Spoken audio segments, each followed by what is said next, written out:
All right. Hello, and welcome to All the Horrible Things, episode 70. What a milestone. Last supermoon for 9 years or something tonight. Are you excited about this? No, I've got people coming over. You do? No. I was like, my goodness gracious, this man born in the stars than I realized. If I was having people over for a supermoon, you'd be invited. That's good to hear, yes. Well, I'm excited about it. Yeah. But yes, today we will be talking about a couple flicks. Relatively new flicks. Relatively new. One much newer than the other. One released directly to the streamers. Right? Did Cobweb come out into the theaters? I feel like it didn't. I think it went. I think it went to the theater. It went to the theaters. Okay. Well, they both went to the theaters then. Limited theatrical release for Cobweb back in July. So, yes, fairly new. We got the Boogeyman as well that we're going to discuss. Before we talk about both of them, let me just hear which one you preferred. Oh, that's a very interesting question. I think these are similar likes. I like these about the same. Not to say that I loved them, but I see a lot of things in both movies that I really liked. But I think maybe I liked Boogeyman more. Interesting. Yeah. I feel like Boogeyman had so much more potential than Cobweb. Yeah. But I feel like in the end, the last act of Cobweb redeemed an otherwise very, very mediocre movie. Mm-hmm. So let's talk about that puppy first, and then we'll dig into the more, I guess, relevant one because it just came out on digital streaming for you to purchase via the whatever. But Cobweb, I believe, is on Hulu. Yeah, I think you're right. Does that sound right? Okay. Yeah. So I was very excited to watch this, mostly because you got two awesome leads. Yeah. Actually, three awesome leads. Yeah. We got our Homelander guy, right? Anthony Starr. I haven't seen him in very much other than The Boys. Have you? Oh, yeah. Yeah, he was a star of a show. What was it called? It was an action show on FX. Banshee. I did watch some of that, and that was hit or miss. He was fun in it, though, undeniably. Yes, he's a very compelling leading man. I agree. And then, of course, you got Lizzie Kaplan. Yeah, she's great. And you know what? The first half of this movie, her performance, you kind of like question it. And then I really thought it was a very interesting character. And a good performance. I agree with you. I'm a little bit worried about Lizzie Kaplan. She's sliding down this similar characterization hill. I'm a little worried she's getting typecast at this point because she's so good at comedy too. Yeah. Did you watch her in Fatal Attraction, the new offering on Paramount Plus a few months ago? No, I did not. So she's the bunny boiler in this one. But instead of boiling bunnies, she's drowning grandmas. And she does evil well. She does. She was also in Castle Rock. That's right. Yes, she plays the Annie Wilkes. Yeah, Annie Wilkes. So yeah, right off the bat, you're excited because you have these two working together. I felt like they played off each other well, and you're absolutely right. The film does a really good job of setting them up as the would-be villains. We have your stereotypical. This is why I struggle with a little. There's a lot of the usual tropes in this that kind of bother me, right? Because you have the suspected child abuse, you got the bruises on the kid, and then you have the savior in teacher form. The only difference, though, this time, the substitute, starring Treat Williams. Love that movie. That angle, do you think it's realistic that a substitute, literally having this kid for 2 weeks before he gets expelled, is going to be that invested in seeing what's up? No. I think it's a leap. However, it still works. It means that she's a very caring individual. She saw how different Peter, played by Woody Norman, is. He's basically, he's afraid at home. He's afraid at school. He's afraid outside. This kid is just afraid of everything because everything's out to get him. And she saw that in him. So, I mean, there are some, leaps that this character played by Cleopatra Coleman, Miss Divine. He's awesome. If you've Last Man on Earth with Will Forte. Yeah. It's a great, underrated show that she's in. I quite enjoy her. And I felt like she was definitely one of the more redeemable qualities. But you're right. She's taking interest in this kid who's doing the stereotypical things like drawing scary pictures when it's art time, right? Right. There are some cliches here. In the stereotypical bully who the second that the bully sees that Peter, right, the kid, is complimented by the teacher for the artwork he's done on his pumpkin, he's going to go up and take that pumpkin and he's going to smash it. See it coming a million miles away. Yeah. I will give this bully credit, though. He must have admired the pumpkin enough to come back because he brings him a new pumpkin. His mom forces him to bring a new pumpkin, if you recall. Yes, I do. It's the exact same face that Peter did. So he logged the face enough to, mimic it. Yeah. Which I found very strange. Why not just give him a fresh pumpkin, let him do it again? When he comes with it already scribed. That had to have been the mom. You're going to make him the pumpkin you destroyed, and it's going to look exactly like it. They go pick up the pumpkin fragments to recreate it. Piece it together. Yeah, that was a little strange for me. Yeah. I did struggle with a lot of redundant, tropes in this. That being said, there are some redeemable qualities. What did you think about kind of the misdirection? We have this voice in the wall. Of course, we learned very early that a girl disappeared on Halloween as well, Halloweens ago, right? Right. And the way the father told the son at the dinner table was very strange and Yeah. It was very mysterious. And then even Lizzie Kaplan's character kind of recoils, and he's like, what? He's going to find out sooner or later. It was a very strange... But not that. You got to remember, this kid is at a tender age. I mean, we're talking first grade or something, second grade at the most, right? Yeah. Even the girl in the wall, his sister, Spider in the Wall, says, I've been waiting for you to become just the right age to move the grandfather clock so I can get through the door. It's also very People Under the Stairs, which we talked about on a previous podcast. That's correct. Living in walls. Also reminds me of the episode of The Simpsons with the good Bart and the bad Bart. Oh, yes. It is a lot like that. Yeah. That's a really good point. I'll admit I didn't see it coming. I was on board with we got evil parents here. I thought it was going to be a ghost of sorts. I did not see Spider-Girl coming through. And was this perfect timing because Into the Spider-Verse came out recently? And... It's convenient. Yeah, it is convenient, but... as many cliche things as they threw out at us, there's a good amount of originality going on here. There's a really strange world here. It's not just the parents, it's the house that they've created. It's the yard that's filled with pumpkins in the backyard. Yeah. How cool is that? I thought it was so cool, but I was hoping for more of a reasoning. And is it just to throw misdirection at us or the neighbors or whomever? I liked that. I liked the cinematography of it. I thought the house... Totally agree. Yeah, it was really well... I feel like it was above average, 100%. Yes. The mise-en-scène, the house was sufficiently creepy. I felt like I knew all kind of the nooks and crannies of the house. I'm assuming Spider-Girl behind the walls would. I struggle when seeing how strong she is in the latter half of the film. Yeah. To figure out why she can't get out. Yeah. That doesn't make a lot of sense to me. Yeah. They're strong. She rips a boy's head clean off. And she can somehow, crawl on the ceiling. So... Well, she talks about how she learned to climb and... Yeah, that was vague. Yeah. Well, This is okay. Let's talk about that right now. What is her nature? Because, this is all kind of almost a revenge story. Her parents locked her in a cage initially, then put her in the walls, then they loved their normal child. She claims to have come out looking like that. What are we dealing with here? Mutant? I honestly, really? I honestly don't know, and I was kind of hoping for a little bit more.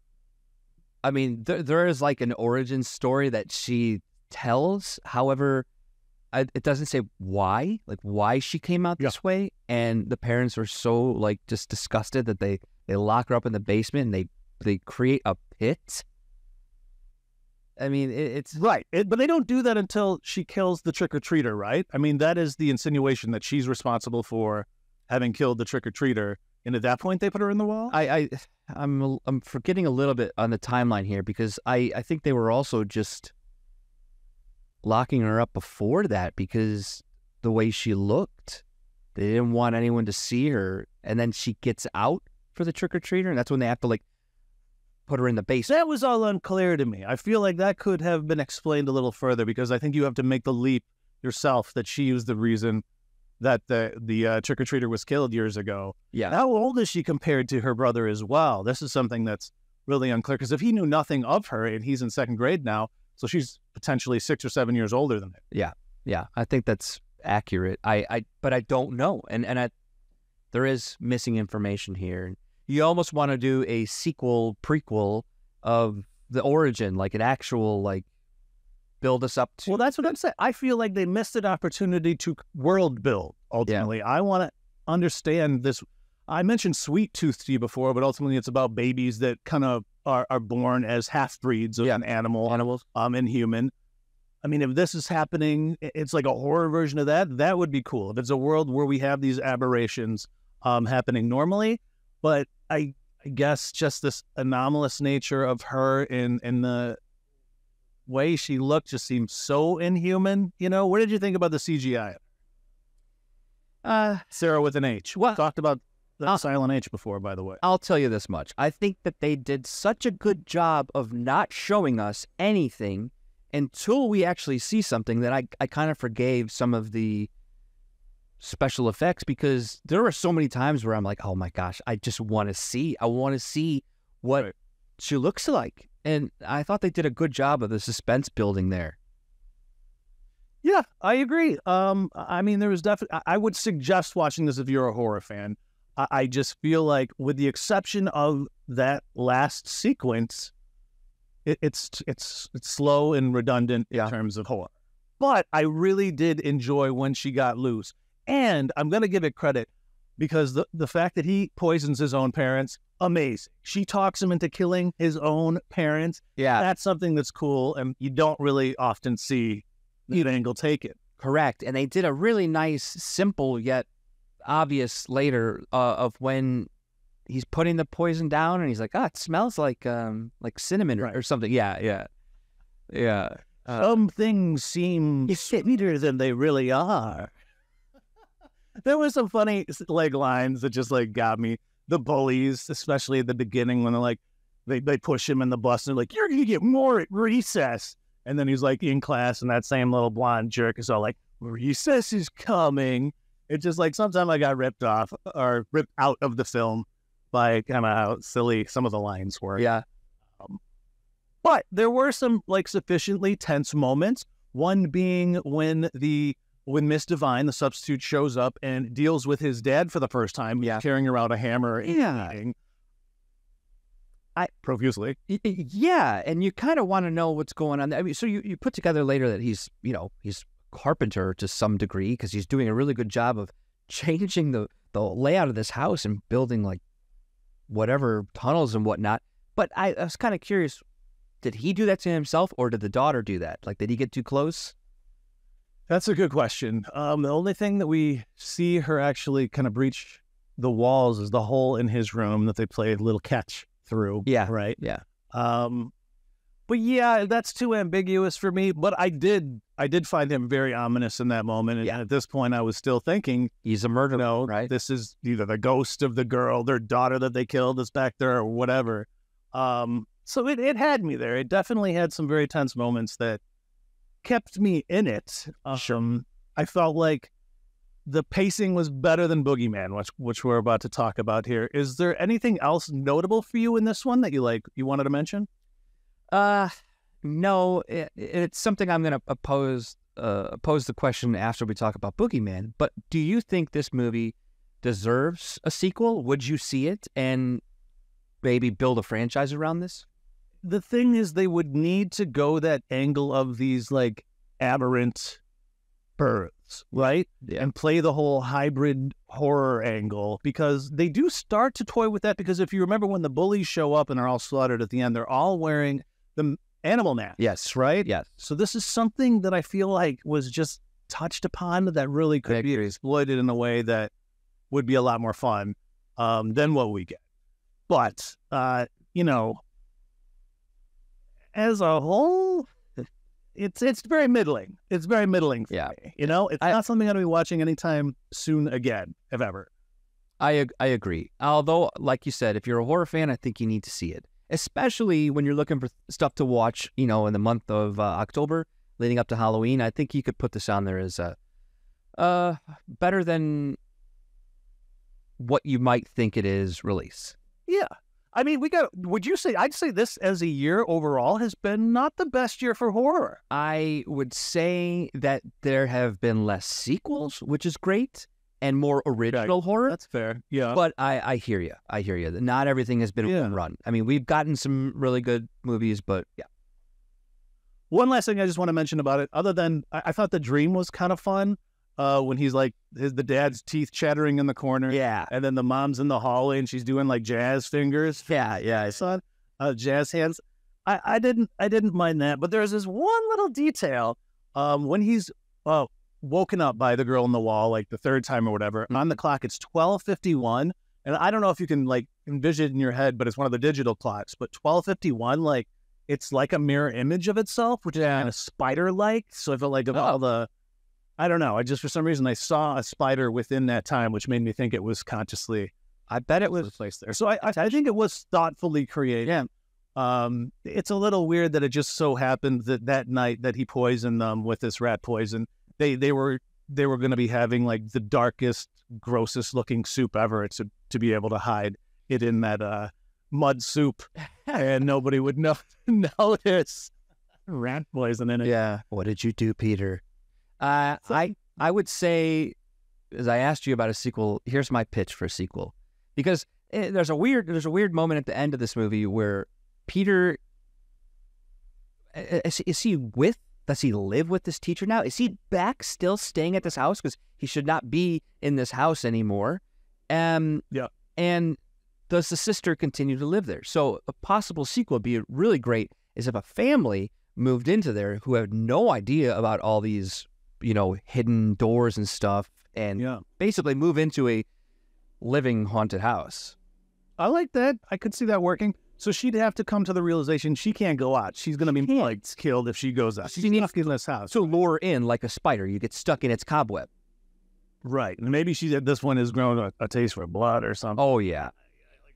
Well, I'm just like sadistically messing with happy families, I guess is kind of her angle. Yeah. Don't you think she's just so jealous and envious of happy normalcy? She hates Peter. He's the perfect child. But don't you think that when those teenage boys got in there, it was almost as if that's what she wanted. She wanted to be let out. She wants to destroy. So yes. They should have played up the cobweb angle more. In a sequel, they could kind of make that house like the net that she draws in people to slaughter. Yeah. That angle could be played up. I totally agree with you on that one. Maybe they were feeding her pumpkins. Maybe that's why they're growing all those pumpkins. Listen, there was one pumpkin in it done up in a way that I'd never seen before, and I was actually, I was charmed enough by it to consider it for this upcoming Halloween. But I don't know if you remember the one that they just panned on the pumpkin, but it was like regular carve out of the face, but then there was like twine through it. So it kind of looked like a little the orifices were stitched up. Very cool. I thought that was cool. I'd never seen that before. I enjoyed it. I agree. The production value, there's some weird lines in it, like when he tries to call the teacher for saving, and then the mom catches him. Yeah. And then the teacher calls back, and the mom says, "Oh yeah, he just was missing you so hard, and I told him to red flag call you."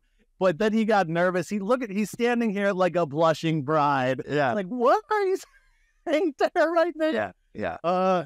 It's some odd dialogue, but it was memorable. I'll give it that. Yeah. Check it out. Let's talk about the boogs, because there's literally a scene that's identical. I don't know if you remember toward the end, but she's about to escape, and then she gets sucked back in when she's at the doorway. Yeah. Just like in Boogeyman, or toward the end of it, he gets sucked back into the house himself in that, like, frame for frame, same shit. Yeah.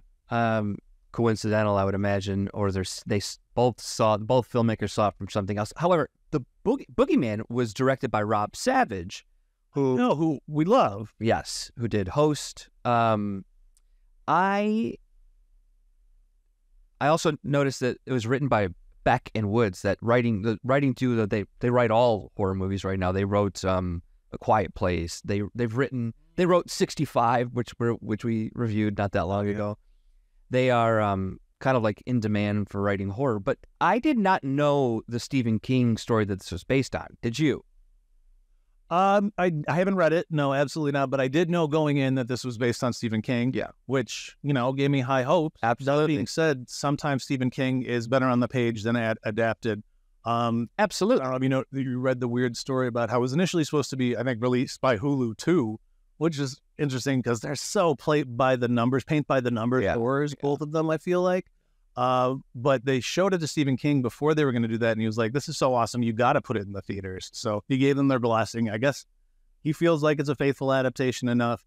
And I tell you what, based on the first scene, I had high hopes. Yeah. What movie starts with a baby getting slaughtered within the first 3 minutes? I know. I mean, good times. That might be right out of the Stephen King story, because he would do something like that. Because a lot of people that I read that have experienced both versions suggest that the short story is really scarier, and this was just a little scary to me. Yeah, not that scary. Similar to Cobweb, I thought it had a really well cast ensemble. Chris Messina is really great. I thought Sadie Harper, played by Sophie Thatcher, basically the lead of our movie here, was really, really good. I could see her, getting plucked into kind of the same way Jenna Ortega is like, "Oh, we want you in our horror thing. We want you in our horror project." Yeah, I mean, she's in Yellow Jackets. Yeah. She's great in Yellow Jackets. She's the young version of Juliette Lewis. And like all the girls in Yellow Jackets do such phenomenal jobs of mimicking their older versions. Yeah, she was great. And even the little girl was great too. Yeah, Sawyer. Interestingly enough, was the child in Fatal Attraction. So you got to connect. So yeah. But she was good. She was also good, Sawyer. I liked also that it took an angle we don't normally see, which is the single dad horror. Yeah. I was trying to think about which other horrors do this, because it's usually the other way around. It's usually the single mom that's struggling, that we see get messed with by supernatural or other sort of sinister forces. Good point. But here, the only other ones I can think of is War of the Worlds and Signs. Oh, yeah. Yeah, those are good calls. I don't even know if I could put my mind to it right now to pull something else out. But Signs is really the only other one where the mom had died as well. So, and interestingly, by a car accident, right? Yeah, did she died as a car accident. She got yeah. Remember in Signs, she's like pinned. Yeah, she's smushed in there. Pinned enough to say, "Swing away, Merle, swing away." Cuckoo. So I did like that opening sequence. I thought that was well done. I would say something throughout this movie that's done well and was somewhat of an annoyance to me was the lighting. I think sometimes it works brilliantly, and then I think there are some times where you kind of can't see what's going on, and you're trying to make it out, and you're focused too hard. Here's that same complaint, but then I'm thinking about the context, the content even, and it's. This monster lives in the dark. Absolutely. Scene. I mean, it's one film where I might get a little bit of it being too dark. I think it would probably have been more effective in the theater. That 100%. I felt like the way that it moved was plotting, Yeah. I don't feel like it had that same payoff that the slower pace of Cobweb did toward the end. The jump too ahead, but I felt like the finale was so seen before. A basement showdown of your big bad is just so cliche. It's like almost unforgivable. I hope that's not how it happened in the actual short story, but I don't know. I just didn't feel like I was watching anything new at some point. The parts that I did enjoy were like Sawyer playing the video game. Yeah. First of all, you never see such a young little pipsqueak, shown, especially like a girl video gamer. And then that scene was sufficiently tense where it's kind of creeping around the couch. And I don't know, there might have been some sort of metaphoric whatever in there, because we do have a dad who neglects his kids pretty overtly, right?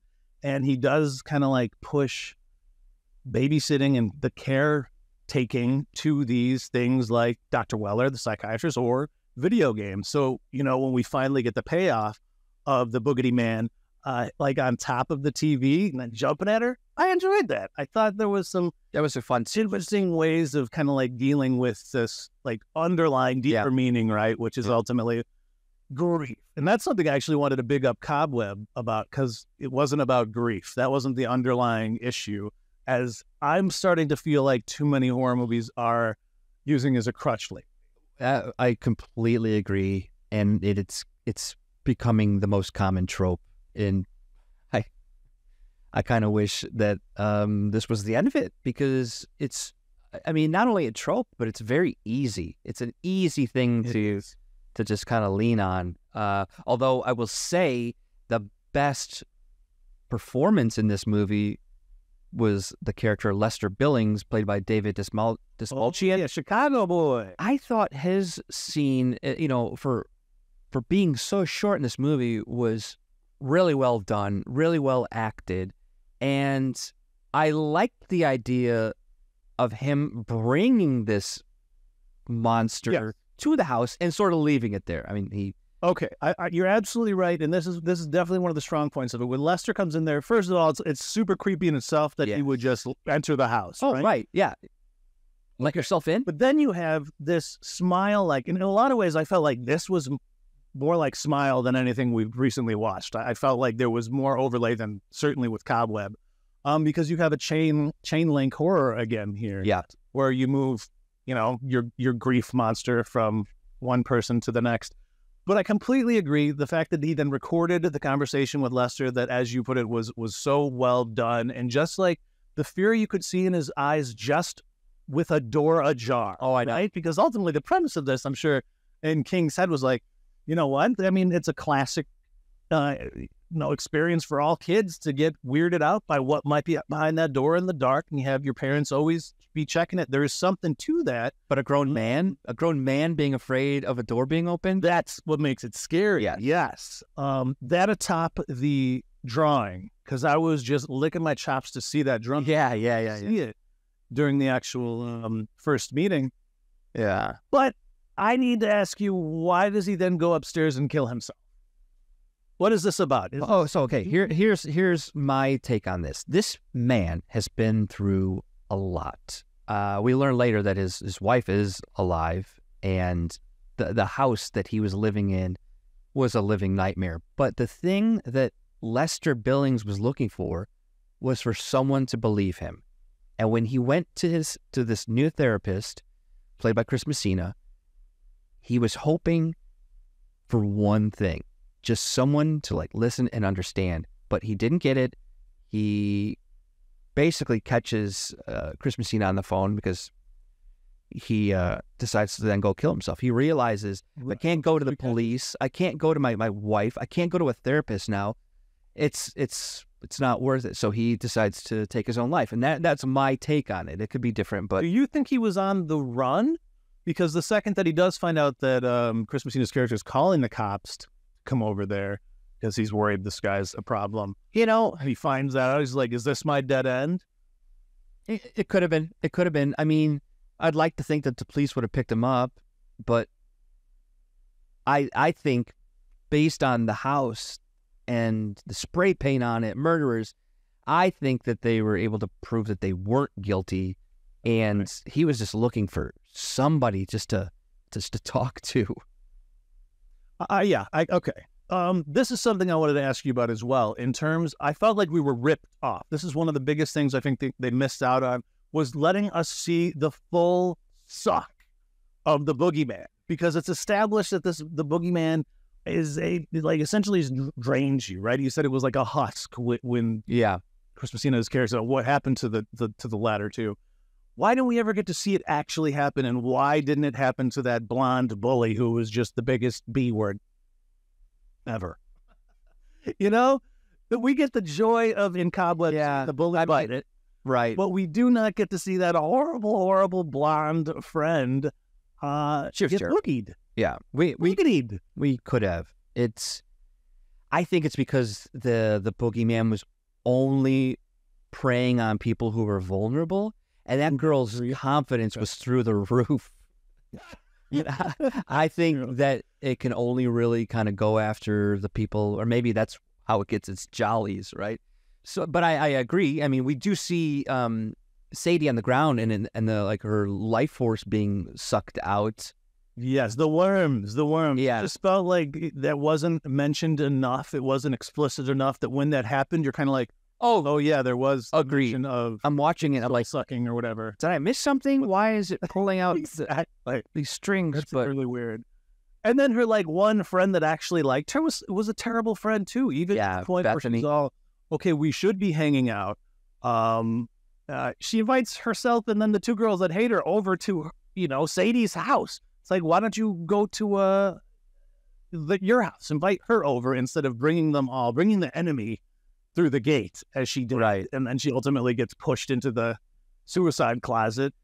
But thankfully for us, we get a good glimpse at the Boogeyman. Then, what do you think about this creature design? Kind of a similar situation with Cobweb, where I was really pumped that I didn't see it, but then when you finally see it, you're like, wasn't what I was picturing in my head. So I'm on the fence because it was kind of cool how it moved, but it's the Boogeyman, and I thought it would be a little bit more humanoid than kind of a spider-like creature like Cobweb. So it was very spider-like. It moved a lot like the Cobweb monster. And that's my biggest gripe about this movie, was that we're missing lore again. We're missing origin stories. We hear maybe it's been around from the Mrs. Billings. Beginning of time. Yeah, we hear maybe that it's been around since the beginning of time, but that's not enough for me. I want the origin story. I want some sort of lore. All we know is that it kind of like in the movie Smile. Remember, this is very similar, where it's another grief thing and it's jumping from person to person. But I thought that Smile did a pretty good job of explaining some backstory. Absolutely. And that much better. We didn't get it in this movie. And I would like to believe Stephen King, if in the short story, and now I really want to read it, did something along those lines, as far as, because he's really good at rooting a villain in either sci-fi or exactly. You didn't get any of that. You didn't get any insinuation why it initially clung to Lester and his family. What did you think of Lester's wife, Mrs. Billings? I kind of like that she turned out to be terrible and she used her as bait. I kind of liked that she was like so desperate that she did something, because in this style of like storytelling, you need that person who's going to. You always go to that person who's going to provide that information for you, of either how to kill it or where it's from. But again, we didn't get where it's from. And then the how to kill it part of it was basically just, I'm going to chain you up and we're going to put all these tripwires out here. Yeah, I got it. Remembering. The other thing that kind of bothered me, though, is this is another opportunity for lore, is that we see the Boogeyman get shot up in this place, and then it's back at her home.